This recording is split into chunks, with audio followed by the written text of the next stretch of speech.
When are game developers and publishers going to stop releasing unfinished games that are trash? In this video, we're going to take a look at 7 games that were super hyped up, but ultimately did not live up to expectations at launch. Starting off, we have a game that I'm sure all of you are familiar with, being that it's just a few weeks old, Cyberpunk 2077. This game was announced nearly 8 years ago in 2012 and a small trailer released in 2013. Cyberpunk has been in the works for 3 generations of consoles and recently released this December, and it basically just didn't work as intended. The developers already delayed the game multiple times, causing people to already become agitated and impatient, but there was still hope because we knew they wanted to release a working game. But that wasn't stopping the hype surrounding it because of how good the gameplay and trailers looked. And of course, we have to mention that the ultimate hype of the game was coming from Keanu Reeves being in the game. But even after 8 years of development and multiple delays, it still released with major game-breaking glitches and bugs that made it unbearable for most people to play. And not to mention, if it was delayed again, most fans and investors would be at their literal breaking point. We're talking pre-orders canceled, investments pulled out from CDPR, and more. So they would already be angry whether it released perfectly polished or not. After being released for almost 2 weeks and a ton of negative feedback from players, Cyberpunk 2077 made gaming history by being completely pulled off of the market, and pretty much every major retailer, including CDPR, are offering refunds for Cyberpunk 2077. So it's safe to say that this game was most definitely a flop at launch, and I look forward to seeing how CDPR handles Cyberpunk going forward. Now, next up, we have No Man's Sky. This game was released back in 2016 and seemed like it was going to be a very interesting and fun game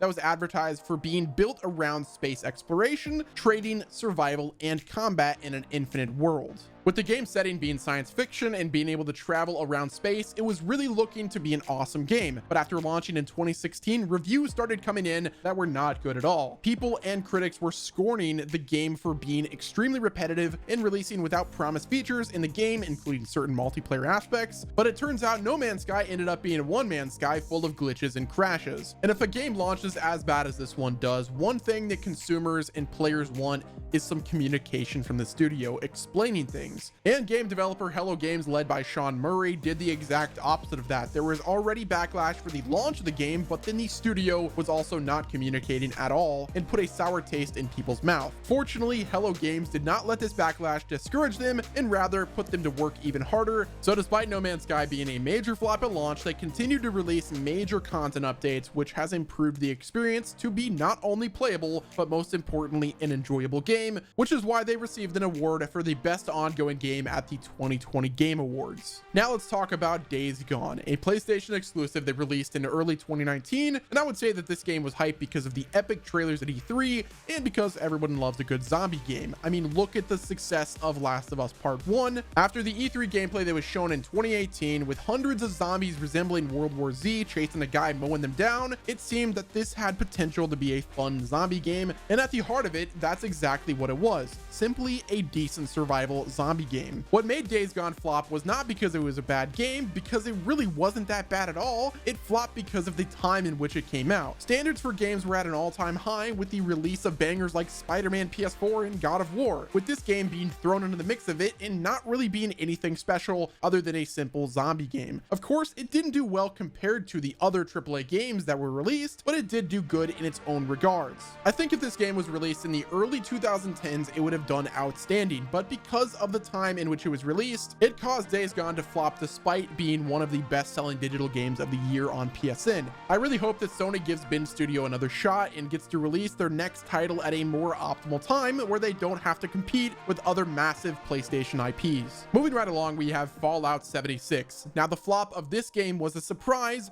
because of the extreme success of the Fallout franchise. The launch of this game had automatic problems with the basic performance and utility of the servers. Now, as people continued to play, tons of bugs were found within the game, such as progression rollbacks, invisible enemies, and nukes crashing entire servers. One game-breaking exploit that was never addressed by the devs was a duplication glitch that allowed players to duplicate the most powerful items in the game. And if you talk to the right people, you could have these items pretty early in the game. Lack of content was also a huge turnoff for players. The devs ditched NPCs, and the gameplay could honestly be considered the most basic within the series. The Fallout franchise has always thrived with their story building, so the removal of the NPCs took away that aspect almost completely because of how important they were in continuing the story. Bethesda was aware of the negative response to this game, and the only thing they did was give players $5 of free currency, which wasn't good enough for most players, causing it to be one of the biggest blunders in all of gaming. Next up, we have Evolved. This is a first-person shooter where you and 3 other players are placed in a restricted area and are tasked with strategically trying to fight a monster. At first, this game received great feedback. It was a cool idea and worked well within the demo and beta. Upon release, the unbalanced nature of the game caused one of the developers to create a Reddit post explaining why he thought the game flopped from his point of view. He said part of the reason the gameplay did not work well was due to the balance of 4 people fighting 1 monster. So we never really solved 4v1. It causes more problems than we ever imagined, and we didn't really have a team to make a competitive shooter. There was no story and very short playtime. After killing a couple monsters, and that being the whole game, it is not very replayable. Backlash from this game also came from prices and microtransactions. So I would say it's understandable as to why this game was not received well by the community. Moving along, we have Watch Dogs. This game was hyped for all the right reasons. Advertised as an open world game where you play as a hacker protagonist, completing missions using gadgets, stealth, and puzzle elements. And that alone already sounds like it'd be extremely fun, but surprise, surprise, it was overhyped and flopped at launch. For an open world game, transportation is an important aspect, but the driving mechanics in this game did not make sense and were not good at all. Knowing your goals within the game is also important. With the poor checkpoint system and it not really working, you could end up repeating certain things you already did over and over again. The missions were deemed for most people as already irritating and repetitive. They normally only involved hacking things or stealthily taking people out. And this could only be fun for so long after repeating it over and over again, and it didn't really help that the story was already cliched. Now overall, this game felt scripted. It lacked realistic or interesting hacking physics, bad AI, and lacks the ability to give you truly an open world feeling. Not to mention how big of a downgrade Watch Dogs had with its visuals when you compare it to the original E3 trailer. Last but not least, we have Anthem. This looter shooter game was announced at E3 2017 and gained tons of hype in a short amount of time for being advertised as a game where you play as a heroic adventurer who wears exosuits to defend humanity from threats. But then on the release, this game gave us another reason to not get overhyped about games. One of the major flaws of this game is one thing that developers need to start paying more attention to, and that is the repetition with its core gameplay and story. Many players of this game reviewed it as a shallow experience with many complaints about technical aspects. Along with these things, the game had a messy loot system, hard to use combat, clunky menus, and UI. Now you could argue that Anthem's biggest problem may have been caused by the developer BioWare losing a lot of its staff. Overall, if there are many issues with the core gameplay and story, then it's really no surprise why Anthem was a major flop. Well, one thing that we can all hope for with 2020 coming to a close is that publishers learn their lesson and stop releasing unfinished games despite the hard work and crunch from developers. And that's why you should never pre-order video games. But hey, what are you gonna do? Thanks for watching this video. Hope you enjoyed it, and I will talk to you on the next one.